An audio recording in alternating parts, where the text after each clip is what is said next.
Hello and welcome, my friends, to a breaking news update. Phase 3 is coming out on April 4th, which means a new epic Sunken Temple raid, the new level 50 bracket with all sorts of new content, but you're going to need full bis from Gnomeregan to take full advantage. After all, it's going to be very difficult to get into a raid the first week without bis gear. The problem is that there are only 3 lockouts remaining between us and Sunken Temple. With such limited time remaining, we need to guarantee our success in PUGs in Gnomeregan. We just can't afford to have another 4 out of 6 or another 5 out of 6 raid. The problem is that this is one of the most challenging PUG raids in classic WoW history. Very few trade chat PUGs successfully clear the raid. That's why we need insider tips and strategies to ensure our final lockouts are big successes. It should be no problem, right? At least if you're in a guild, the process of raiding right now is so simple and it's so trivial. And the reason why that is because every single week you have the same people coming back doing the same strategies and the same tactics. Except this just isn't the experience the average PUG is having. The mechanics are just too complicated for most groups. The final bosses are very punishing and wipes are commonplace. And if you do end up failing on those final bosses, that's where most of the great loot is, so you end up getting nothing. It's frustrating and it leads to players not raiding at all, which just isn't going to work because we need full bis for Phase 3. Thankfully, there are PUG tips and tricks that can make your run a guaranteed success in the final days of Phase 2. To prove that, we ran 2 wildly different Gnomeregan runs this week, and we employed lesser-known strategies to make these raids 6 out of 6 success stories. First, we ran a trade chat PUG with primarily random players. For that run, we employed secret tactics to ensure the group had no chances of failure. Then we put together a group of only rogues to prove that with the right strategies, any raid comp can succeed no matter what. So let's do a deep dive into the best strategies and tactics to maximize your success in Gnomeregan with any group. The solution to succeed in any PUG is to start with your healing core. That's exactly what we did in our 6 out of 6 trade chat PUG.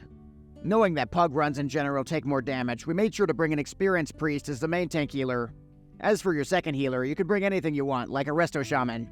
A huge secret to Gnomeregan success, though, is to not just bring healers, you also bring off healers. Both Boomkins and Shadow Priests can provide massive additional raid healing to your group. This frees up your main healers to focus on tank healing, which is less mana intensive.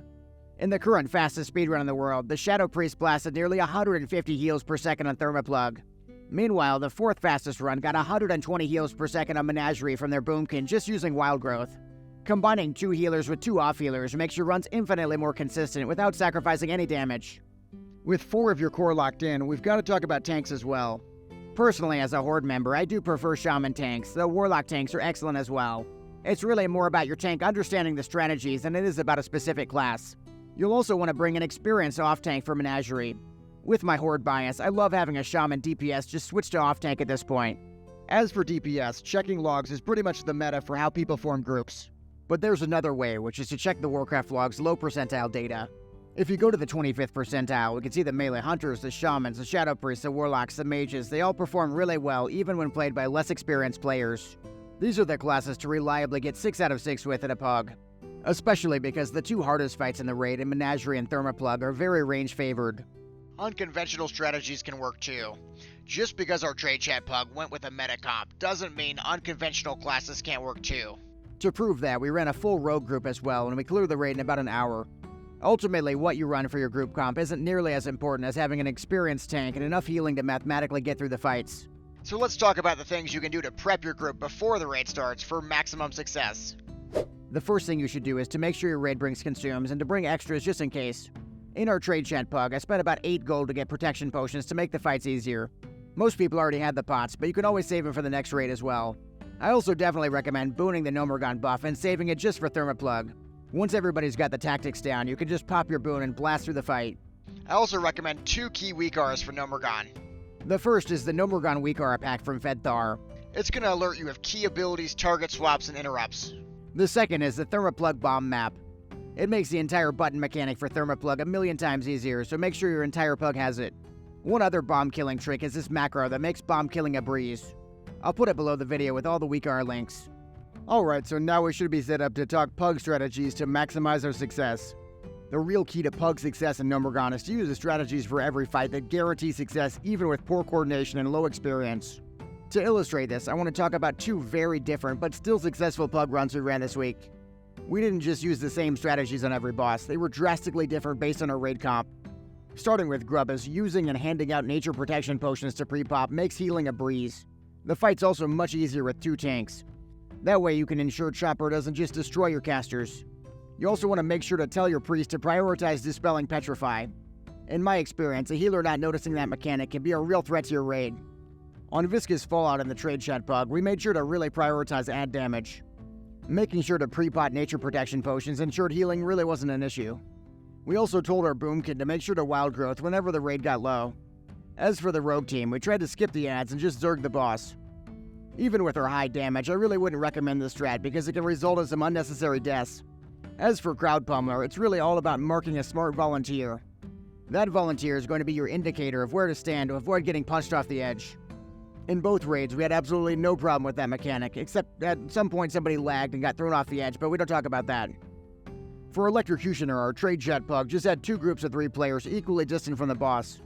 Then for every static mechanic, we just alternated between me going max range and the healer going max range. This strat really makes pugs a breeze, because as long as you trust 2 players, you're good to go. As for the rogue group, we basically did the exact same thing, except the rogues didn't go nearly as far out, which made it a little bit scarier. Surprisingly, even with 8 melee, this strat works very well. For Menagerie in the trade chat pug, we use 2 tanks. The secret to Pug Menagerie is simply healing output and mana management. I love to throw the Shadow Priest in with the tanks for this fight. After all, the tanks are taking almost all the damage. I also like to make sure that Boomkin's throwing out tons of wild growths as well. Boomkins can push over 120 heals per second while still doing very competitive damage. As for the 2 main healers, I like to assign each healer to a separate tank. That way they can give some added focus to their specific target, and nobody will end up dead because they didn't get a heal for 20 seconds. For our rogue group, we knew Menagerie would be a big challenge. The rogues made sure to pre-pop free action potion at the start to blast the sheep as much as possible. As for Thermaplugg, this is where having a really experienced tank helps a lot. You want somebody that knows how to properly kite the boss in Phase 1. Ideally, everybody pre-pops protection potions at this point. And hopefully everybody has a free action potion for Phase 2 as well. One trade chat pug tip is to throw the Shadow Priest in the tank group again. As for the rogue group, the strategies changed quite a bit. We had to assign a rogue rotation to kill the bombs and press the buttons. So we've talked about group comps, preparation tips, optimal strats. With the right knowledge, now you can put together a group that has more than enough healing to get through every fight. And with the right preparation, you can ensure your group has a really high chance of success on intensive fights like Thermaplugg. And with the right mix of innovation and traditional strategies, you can ensure you succeed no matter who you are and what classes you have in your group.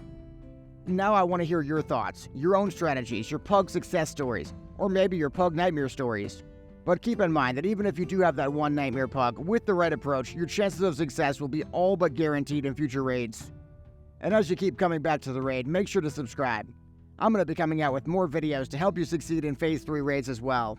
And check out my Phase 3 prep guide next, it's really helpful.